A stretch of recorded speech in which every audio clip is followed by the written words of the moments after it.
Então, pessoal, a questão 6 diz o seguinte: as máquinas a vapor foram um dos motores da Revolução Industrial, que se iniciou na Inglaterra no século XVIII e que produziu impactos profundos em nível mundial, nos meios produtivos, na economia e no modo de vida da sociedade.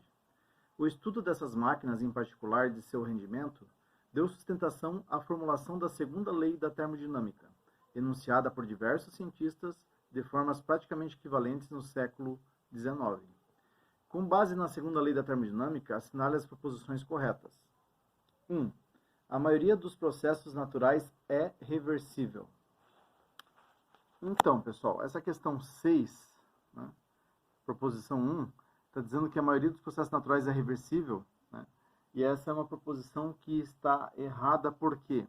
Porque o fato de um processo natural poder se reverter, no caso,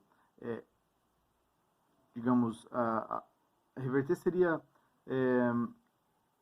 poder voltar ao seu estado anterior, né? Poder fazer um ciclo e voltar no estado anterior, ela só é permitido em algumas situações, não na maioria das situações. Aqui, a segunda lei da termodinâmica trabalha muito com o conceito de entropia, tá? E entropia é designado aqui, né, a variação de entropia, designado pela letra S, a variação de entropia da maioria dos sistemas naturais, ele é maior do que zero. Ou seja, ele não é reversível, ele não consegue voltar no ponto inicial. A entropia é um conceito que eu digo assim sempre que ele está relacionado com o grau de desordem do sistema. Por exemplo, uma xícara, quando cai e quebra, ela está aumentando o grau de entropia, o grau de desordem daquelas moléculas, daquelas partículas, tá? Você não consegue, no caso da xícara, fazer um ciclo inverso, né, e reverter isso, fazer com que os cacos virem a xícara inteira de novo. Então é um processo irreversível. Alguns processos são reversíveis, mas poucos, tá, pessoal? Poucos são, né? Por exemplo, você pode... quando o sistema é isolado, você já não tem muito isso, né? Você teria que, por exemplo, o gelo derretendo, para o gelo que virou água se formar gelo de novo, você tem que aplicar uma energia externa, né? Uma refrigeração externa para poder fazer com que ele volte no estado inicial, né? Então, embora a variação da entropia seja maior ou igual a zero, né? Só quando ela é igual a zero que você tem a questão da reversibilidade. Entropia final é igual a entropia inicial. Entropia inicial, tá? Então, a questão 1, ela está errada, tá? A questão 2, proposição 2. A energia tende a se transformar em forma menos úteis para gerar trabalho, né? É o que acontece, né? Ela se transforma, ela está certa, porque ela se transforma em energias menos úteis, né? A maioria dos sistemas, eles têm dissipação, né? Por exemplo, muito caso de atrito, né? No caso da força de arrasto do ar, o atrito entre duas superfícies, por exemplo, né? Todas elas geram calor, né? Uma forma de energia, a energia dissipada na forma de energia térmica, calor. É uma energia que você não consegue reaproveitar para gerar trabalho, né? Você perde por dissipação, né? Geralmente você não consegue obter todo ele de novo para ter o trabalho. A produção, por exemplo, de som, barulho, né? Então, um sistema que geralmente está gerando um ruído, esse som é perdido em forma de energia sonora também, né? Então, a questão 2 está certa, tá? A energia tende a se transformar em formas menos úteis para gerar trabalho. Bom, então, por enquanto, a 2 está certa, né? A 4 diz o seguinte: as máquinas térmicas que operam no ciclo de Carnot podem obter rendimento de 100%. Pessoal, não tem rendimento de 100%, tá? Seria dizer que você coloca gasolina no carro, né? Então essa tá errada, né? Por que não tem rendimento de 100%? Vamos só filosofar um pouquinho aqui em cima dessa questão, né?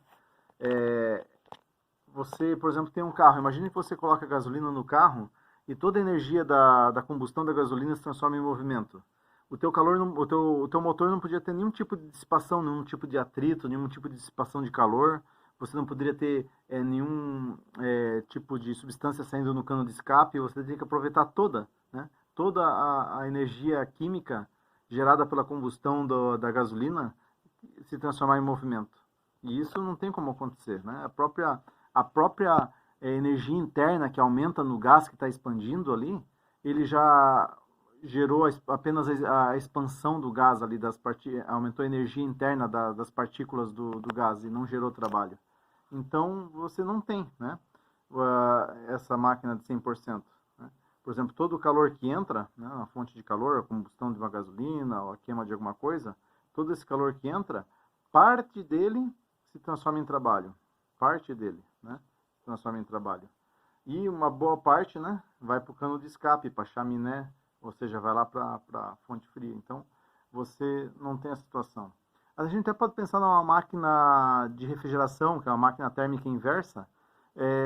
Dizer que uma máquina térmica inversa, um refrigerador tem 100% de rendimento, seria ele conseguir refrigerar sem você ligar na tomada, sem gastar energia elétrica. Tá? Então, não tem esse rendimento de 100%, tá, pessoal?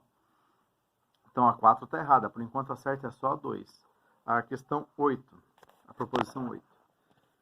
A expressão morte do calor do universo, ou morte térmica do universo, também eu conheço pelo morte térmica, refere-se a um suposto estado em que as reservas de carvão, de gás e de petróleo teriam se esgotado. Não é isso, tá, pessoal? A morte térmica do universo, como diz ali a morte de calor do universo, quer dizer como, já que a entropia só aumenta, já que a entropia é no máximo igual a zero ou maior que zero, só aumenta, vai chegar um dia que o universo vai estar com a entropia máxima. Ou seja, já ocorreu todas as trocas de calor no universo. E daí você não teria mais troca de calor. Essa seria a morte do calor do universo. Essa é a expressão. Então não tem nada a ver com as reservas de carvão, gás e petróleo. Então essa 8 aí está errada, tá? Por enquanto, então, a certa é só a 2. A 16. O calor não transita naturalmente dos corpos com temperatura menor para os corpos com temperatura maior. Essa está certa, né, pessoal? Quando você tem um objeto mais frio, né, uma temperatura menor e outro com temperatura maior, né, o saldo ali do calor, o fluxo de calor, ele é do objeto de maior temperatura para o de menor temperatura. Né? Então, ele não transita daqui para cá, e sim daqui para cá. Então, a 16 está certa. Tá? Então, ou seja, o calor não transita naturalmente dos corpos de temperatura menor para temperatura maior, tá? Certo? Ele transita sim, né, de maior para o menor. Tá? Então, a 16 está certa. Por enquanto, a 2 e a 16. Então. A 32. O princípio de funcionamento de uma geladeira viola a segunda lei da termodinâmica. Bom, primeiro que nunca foi descoberto nada, né, que viola a segunda lei da termodinâmica.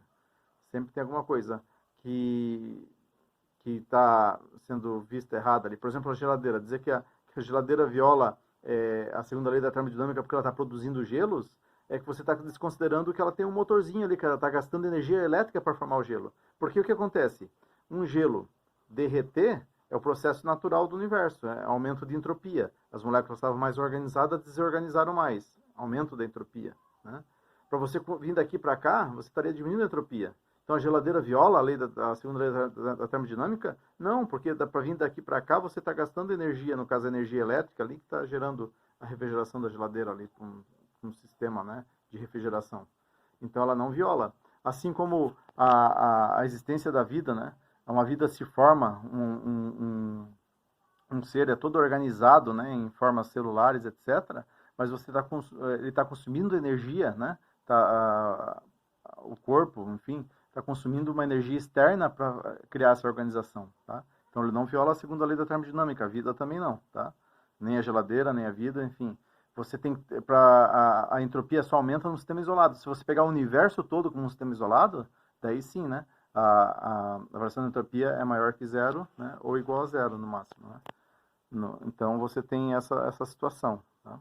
Então a 32 ela está errada, porque por enquanto não se conhece nenhum processo que viola a segunda lei da termodinâmica, tá, pessoal? 64. A entropia de um sistema isolado tende sempre a aumentar. Acho que já foi até meio repetitivo disso, né? A entropia de um sistema isolado, então, sim, quando o sistema pega um sistema isolado, né, que não pode ter troca de energia com nada fora do sistema, dentro desse sistema isolado, a variação da entropia, ela tende só a aumentar, né? Maior ou igual a zero. Sempre tende a aumentar, tá? Então, a entropia do sistema sempre aumenta. Quer ver um exemplo de aumentar a entropia de um sistema? Se você pegar um pote com feijões pretos na parte de baixo e feijões brancos na parte de cima, quanto mais você sacudir, mais eles vão se misturar. Mais vai ter desordem, mais a entropia vai aumentar. Não vai ter nenhum processo ali que você vai continuar sacudindo e eles vão se separar de novo. O preto vai ficar embaixo e o branco em cima, enfim, né? Não pode, desconsiderando ali diferenças de densidade, etc, tá? O óleo separa na água, mas é diferença de densidades ali, né? Então você tem a desordem do sistema sempre aumentando, tá? E, por coincidência, a gente está estudando então essa parte de entropia aqui, a segunda lei da termodinâmica. Por coincidência, esse conceito de entropia, ele é muito explorado num filme que está agora em cartaz, tá, pessoal? Esse filme aqui, ó, Tenet, não sei se a pronúncia é Tenet, mas esse filme ele está em cartaz no Garten e no Miller, e é um filme do Christopher Nolan, aquele que fez o Batman, o Cavaleiro das Trevas, fez o filme Interestelar, que tinha bastante física, né, física moderna. E esse filme Tenet, ele também recebeu uma assessoria de física para poder levar em consideração o que é plausível, né, fisicamente na ciência, tá? Então ele explora conceitos de entropia para justificar a viagem no tempo, tá? Então eu recomendo, tá? Coloco como tarefa de casa para quem está podendo sair com todas as regras das restrições, né, devido à pandemia, mas que vocês assistam. Se não assistirem no cinema, logo já sai em outras mídias, que vocês assistem um filme Tenet para ver esse conceito de entropia explorado dentro de um filme que é um blockbuster, tá? É um daqueles filmes que são grandes, né? Grandes produções. Tá bom, pessoal? Então, um abraço, bom filme para quem vai assistir o filme, tá? Eu quero ver se eu assisto no cinema ou logo assisto em casa mesmo, tá? E é isso. Se tiverem alguma dúvida sobre entropia, deem uma procurada pela internet ou tirem dúvidas comigo, tá? Ou com a monitoria também, tá? Um abraço, até mais.